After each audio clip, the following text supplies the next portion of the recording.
Compañeros, nosotros somos del Instituto Tecnológico Superior de Guanajuato. El tema que estaremos hablando hoy es el templado. Somos de la Ingeniería Mecatrónica tercero A. La materia es procesos de fabricación.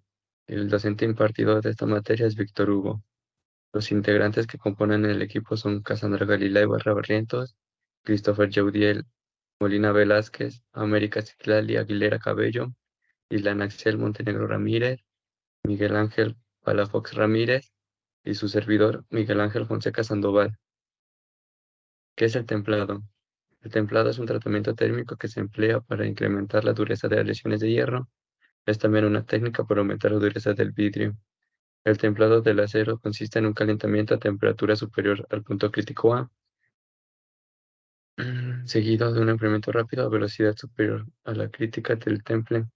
El objeto de este tratamiento es obtener una estructura constituida por martensita que proporciona una gran dureza al acero. Para los metales, el templado se realiza generalmente después de endurecer. Para aumentar la dureza y se realiza calentando el metal a una temperatura mucho más baja que la que utilizada para el endurecimiento. Estos dos tratamientos son muy diferentes. La temperatura exacta determina que la dureza se alcanza y depende tanto de la composición específica de la aleación como de las propiedades deseadas en el producto determinado. En esta parte nos referimos más que depende también mucho de las propiedades del metal que vamos a usar, pero también depende también del tipo de enfriamiento que podemos tener, ya que si tenemos, bueno, si calentamos, imaginemos, tres tornillos a la misma temperatura, pero tenemos diferentes tipos de enfriamiento, su templado de cada uno va a ser diferente, cada uno va a tener una dureza diferente, debido a que su enfriamiento fue completamente, pues sí, varió, porque uno pudo haber sido en aceite, otro pudo ser al agua y otro pudo haber sido al aire natural. Y eso le da diferentes propiedades a cada tornillo. O aquí podemos ver otro ejemplo, las herramientas muy duras a menudo se templan en bajas temperaturas, mientras que los resortes se templan a temperaturas mucho más altas. Para aumentar la dureza del vidrio, el templado se realiza calentando y luego enfriando rápidamente la superficie del vidrio.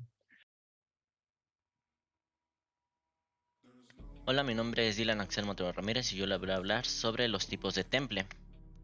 Temple neutro. El temple neutro es un tratamiento térmico utilizado para lograr una gran dureza y resistencia en el acero, el enfriamiento rápido y el revenido, a fin de conservar una estructura de vainita revenida. El siguiente es el temple escalonado. El temple escalonado es una forma de tratamiento térmico aplicado con un enfriamiento rápido e interrumpido de aceros, que se realiza normalmente en un baño de sal fundida, a una temperatura justa por encima de la temperatura de formación de la marstenita. Temple austenítico. El temple austenítico es un proceso de tratamiento térmico de los materiales de carbón de contenido de carbón medio o alto que produce una estructura metalúrgica llamada vainita. Se utiliza para incrementar la resistencia y la dureza y reducir la distorsión. Temple doble, un tratamiento en el que una parte se somete a dos operaciones completas de temple o una primera etapa de recocido seguido de una etapa de temple. Y por último tenemos el temple por inducción. El temple por inducción utiliza calor inducido y enfriado rápido para el aumento de la dureza y durabilidad del acero.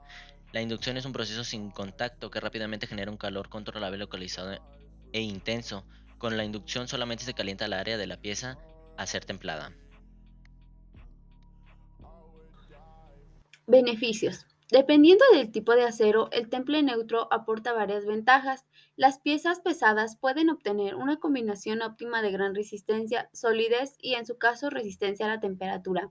Gracias a un grado superior de resistencia, es posible aligerar el peso y aumentar la rigidez de estas piezas. Las herramientas y matrices obtienen la resistencia al desgaste y o al calor necesario, manteniendo la dureza. Las piezas que deben rectificarse para reducir la rugosidad adquieren la capacidad de mecanización requerida. Por todos estos motivos, si la pieza está fabricada con acero inoxidable, la resistencia a la corrosión solo se obtiene tras el tratamiento térmico. A continuación explicaré un poco de las aplicaciones y los materiales que se pueden utilizar en el temple. El temple por inducción es un proceso de tratamiento térmico que se puede llevar a cabo para mejorar las propiedades mecánicas en un área localizada en un componente. un componente ferroso, la cual la zona es endurecida, resultante en mejorar su resistencia al desgaste y la fatiga dada de obtener características de una resistencia mecánica. Las aplicaciones típicas del temple por inducción incluyen granajes, ejes largos, ejes y levas, estampados y husillos.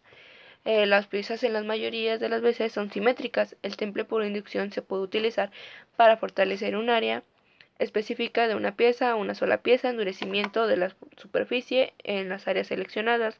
Los materiales que se pueden utilizar para esta aplicación serían los aceros al carbono, aceros aleados, aceros inoxidables, que son martensíticos, metales en polvo, hierro fundido, hierro gris, hierro dúctil y hierro maleable. Como tal, los procesos del temple descriptivos aquí son habitualmente neutros, lo que significa que la composición química de la superficie del acero que se está trabajando no se modifica durante el proceso.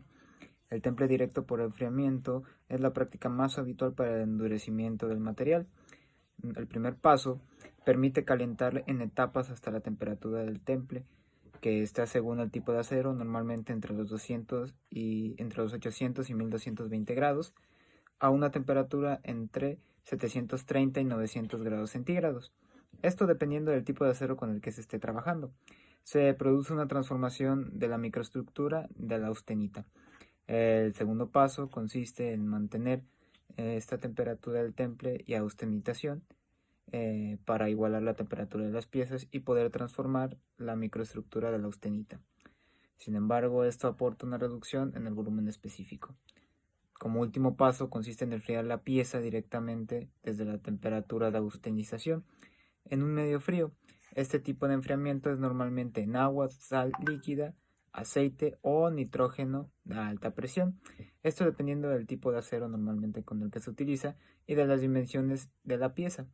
La velocidad de enfriamiento debe ser lo suficientemente alta para evitar que el material regrese a su estructura blanda original y se dañe el material. Buenas noches, yo les voy a hablar acerca de un ejemplo del temple.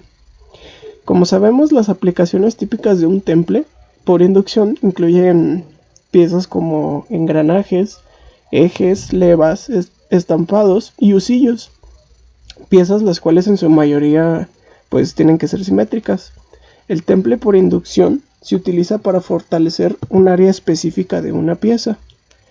Este proceso consiste en 2 etapas. Principalmente el proceso térmico, que es el temple llevado a cabo a temperaturas muy elevadas, con un posterior enfriamiento rápido, y una segunda etapa que se llama revenido, en la cual realizamos el ajuste de la dureza deseada a costa de un aumento de tenacidad. Los tipos de temple que tenemos, por ejemplo, serían el temple neutro, el temple escalonado, el temple vainítico, el temple martesítico, enfriamiento en prensa, temple por inducción, temple doble y revenido. Aquí podemos ver una imagen donde una de las piezas acaba de tener su proceso de temple neutro y acaban de enfriar la pieza en el líquido, que normalmente utilizamos agua o alguna otra grasa que mantenga su temperatura más que el agua.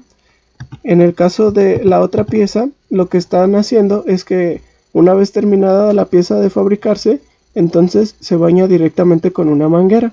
La diferencia de estos dos métodos de enfriamiento sería que el agua que se reutiliza en esta manguera se puede volver a enfriar y volverse a utilizar. En el caso del primer ejemplo, lo que sucedería sería que después de una cierta cantidad de material sumergida dentro del líquido, el agua o el material cambiaría su temperatura muy fácilmente y tendríamos que estar vaciando mayor cantidad de agua. La ventaja es que es mucho más rápido, ya que no hay que estar pasando el agua por cada proceso de enfriamiento durante cada pieza. Eso sería todo, muchas gracias.